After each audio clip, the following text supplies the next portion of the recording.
ممبران پارلیمنٹ، وزراء صاحبان، ایم پی اے صاحبان، پاکستان تحریک انصاف کے کارکنان، یوتھ ونگ کے ممبران، آپ سب کا میں شکریہ ادا کرنا چاہتا ہوں کہ آپ جتنے بھی شعبے ہیں پارٹی کے جو یہاں تشریف فرما ہیں، لیبر ہے، مائنورٹیز ہیں، جتنے بھی ہیں، جتنے صاحبان ہیں، خواتین و حضرات، اپنی دل کی عطا گرائیوں سے آپ کا شکریہ ادا کرنا چاہتا ہوں۔ پوری پاکستانی قوم کو مبارک ہو، مبارک ہو کہ جس مقصد کے لیے وزیر اعظم عمران خان نے مجھے نیو یارک روانہ کیا تھا، اللہ تعالیٰ نے اپنے کرم سے اور اپنے حبیب کے صدقے اس میں ہمیں کامیابی دی، اور وہ جو خون ریزی ہو رہی تھی اس میں فی الحال ایک وقفہ آ گیا ہے، سیز فائر کا اعلان ہو گیا ہے، اور ہمارا پہلا جو آبجیکٹو تھا، جو مقصد تھا، وہ یہی ہے اور یہی تھا کہ جو خون ریزی ہو رہی ہے، جو معصوم فلسطینیوں کی بے جا شہادتیں ہو رہی ہیں، جو قبلہ اول کی بے حرمتی ہو رہی ہے، اس کو فی الفور بند ہونا چاہیے۔ آپ کی دعاؤں کی وجہ سے یہ ممکن ہو گیا۔ سلامتی کونسل کے 4 اجلاس ہوئے، سلامتی کونسل کے 4 اجلاس ہوئے اور چاروں اجلاس بے نتیجہ رہے۔ اس کے بعد ایک حکمت عملی کے تحت امہ کے OIC کے پلیٹ فارم سے ایک فیصلہ کیا گیا کہ ہم اقوام متحدہ کی جنرل اسمبلی سے رجوع کریں جہاں ویٹو استعمال نہیں ہو سکتا، اور امہ کا نقطہ نظر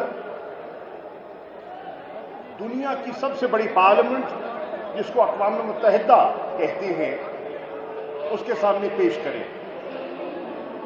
OIC نے اور AIC کے ساتھ مل کر عرب گروپ نے اور 9 نان الائن موومنٹ کے ممالک نے مل کر ایک مشترکہ درخواست پیش کی،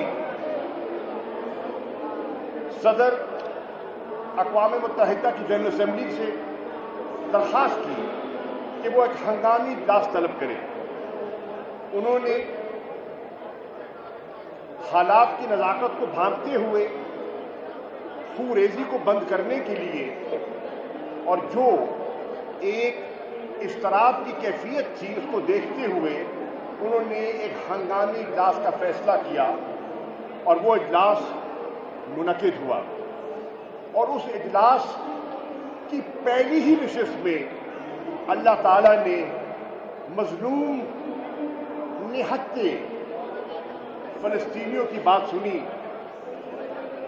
اور سیز فائر کا اعلان ہوا۔ میں یہاں آج آغاز میں وزیر اعظم پاکستان جناب عمران خان صاحب کو خراج تحسین پیش کرنا چاہوں گا، کیونکہ یہ جو موجودہ کرائسس ہے اس نے جنم لیا 27 رمضان المبارک کی رات، جو سب راتوں میں سے افضل رات ہے۔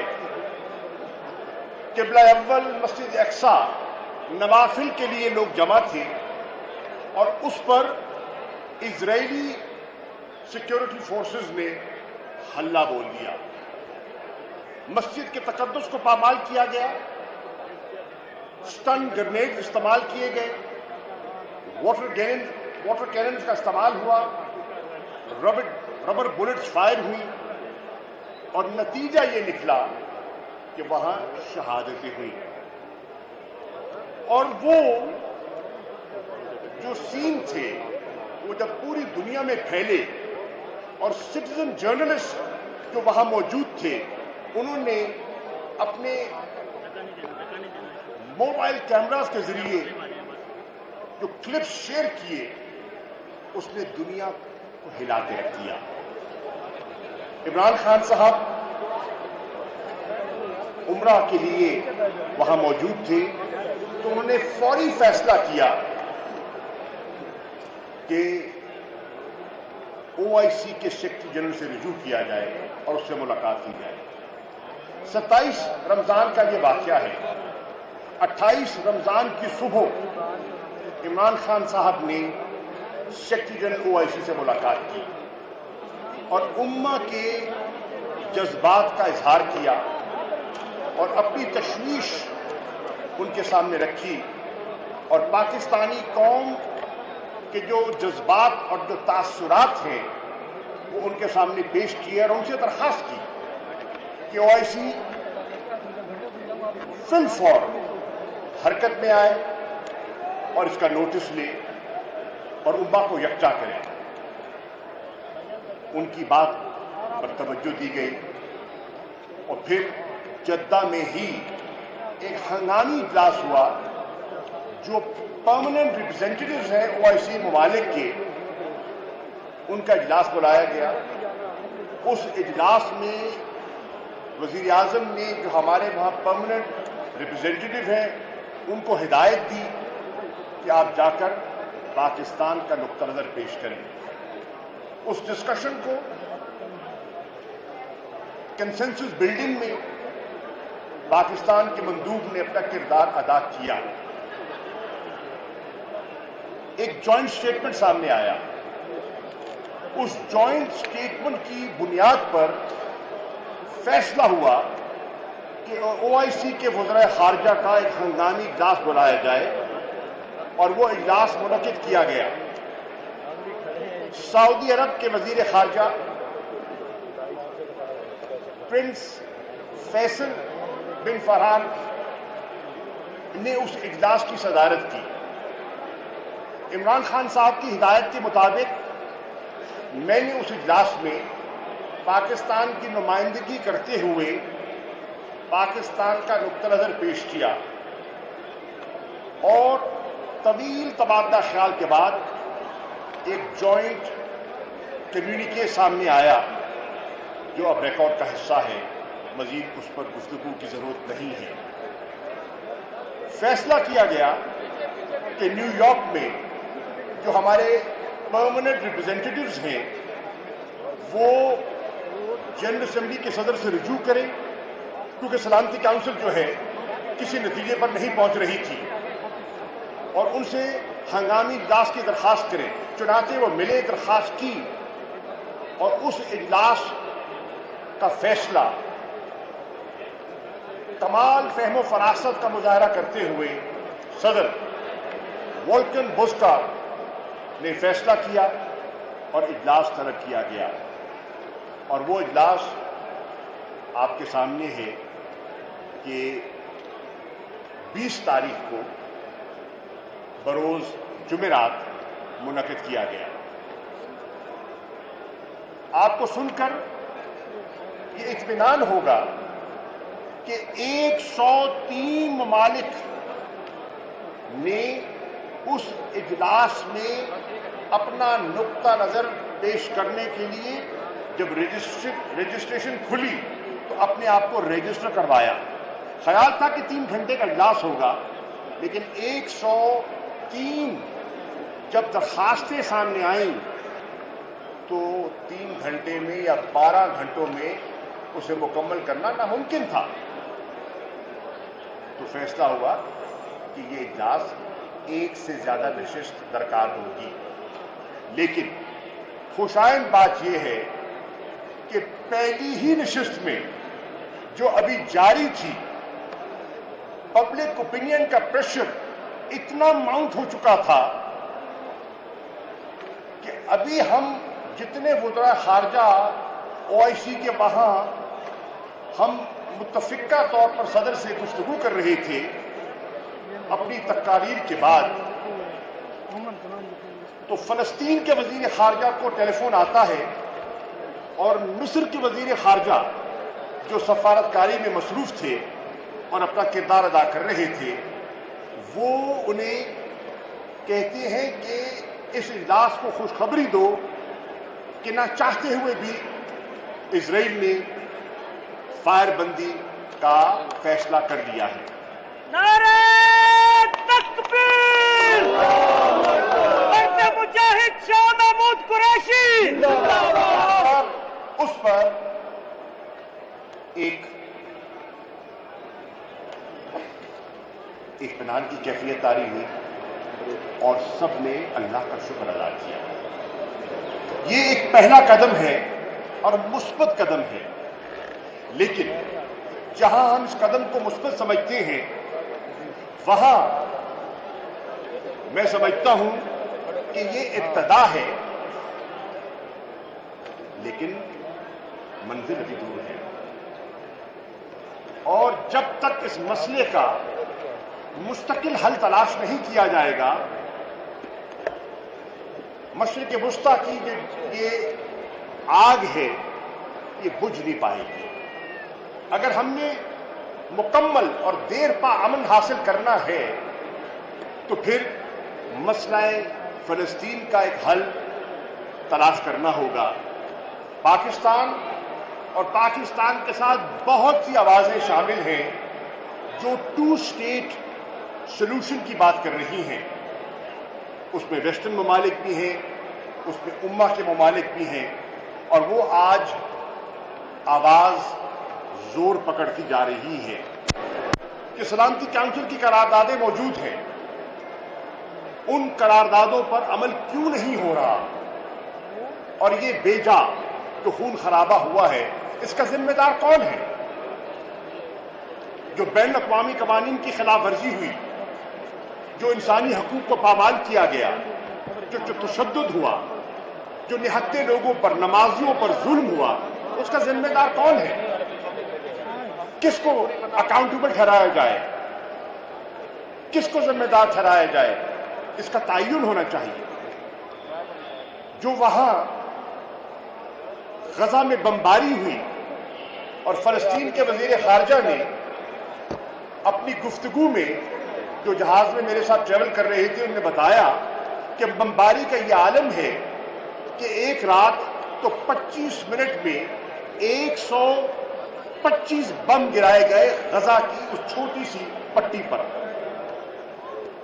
بجلی کا نظام دھرم بھرم، پینے کا پانی دستیاب نہیں، ہسپتالوں تک رسائی ممکن نہ تھی، اور ایک ہیومینیٹیرین کرائسس جو ہے وہ جنم لے رہا تھا، اور اگر فی الفور فائر بندی نہ کی جاتی تو یہ آگ بڑھتے بڑھتے اور علاقوں کو بھی اپنی لپیٹ میں لے لیتی۔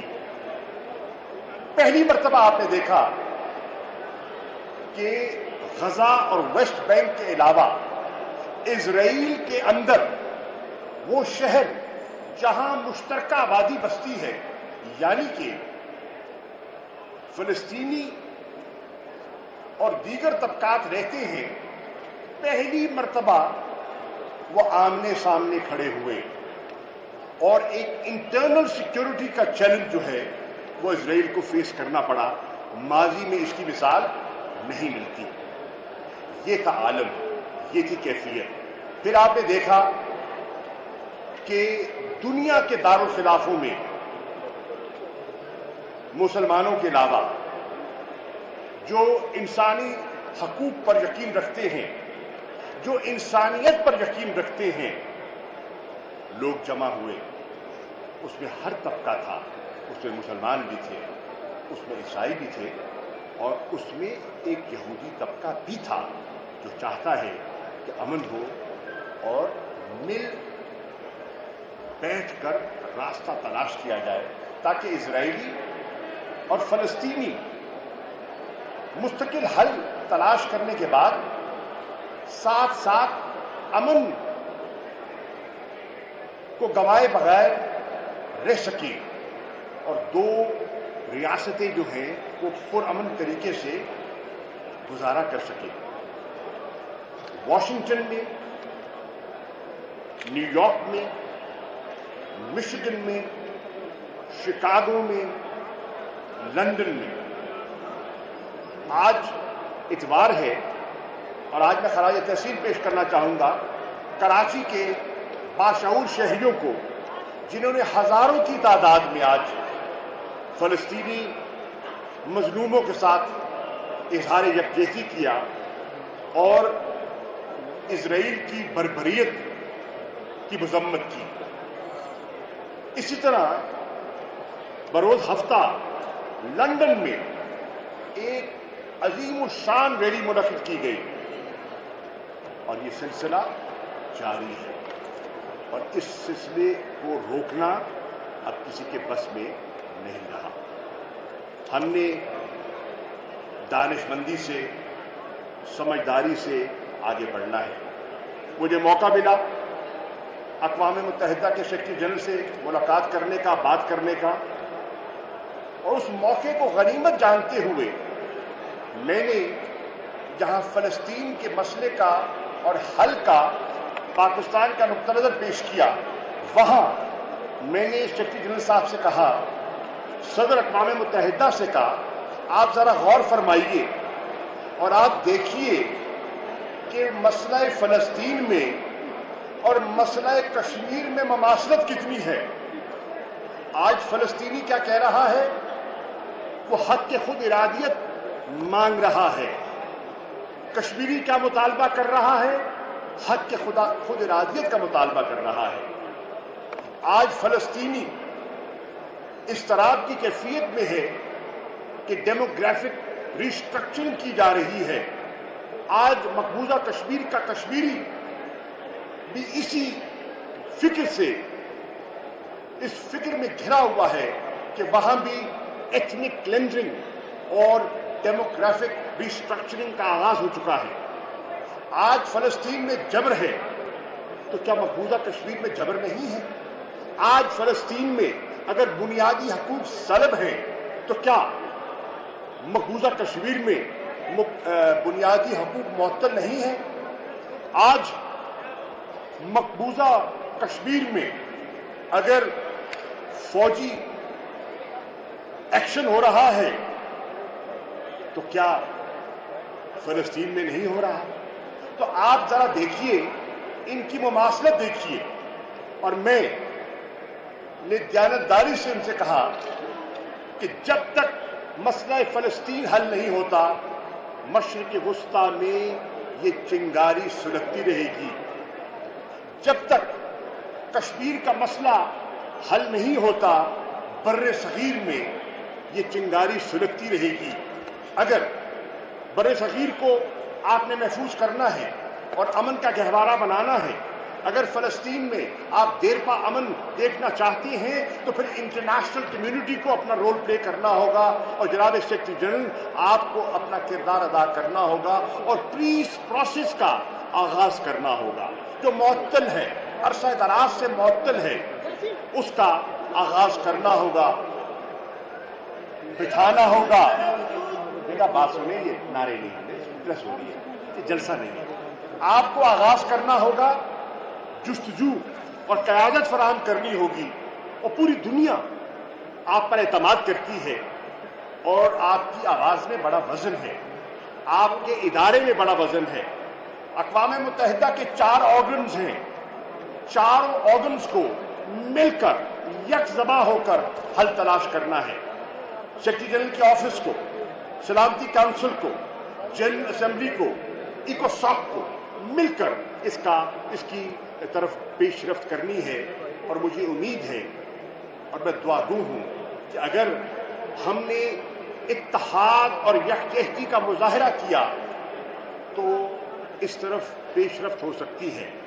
میں یہاں شکریہ ادا کرنا چاہوں گا پاکستان کے منتخب ممبران پارلیمنٹ کا، جو یہاں بھی موجود ہیں اور جنہوں نے میرے جانے سے پہلے ایک ڈیبیٹ کے بعد ایک مشترکہ قرارداد میرے ہاتھ میں تھامی میں اسمبلی کے ممبران کی خدمت میں یہ عرض کرنا چاہتا ہوں کہ آپ کی جو امانت آپ نے مجھے سونپی تھی وہ میں نے ایک وزیر خارجہ کو پیش کی اور کہا یہ پاکستان کے سوورن ایوان کا فیصلہ ہے، یہ ان کی قرارداد ہے، میں آپ کی خدمت میں پیش کر رہا ہوں اور اس کا ملاحظہ کیجئے اور آپ دیکھیں کہ پاکستان کی کلیئرٹی کیا ہے، پاکستان کی پارلیمنٹ میں یکسوئی کتنی ہے، یکجہتی کتنی ہے۔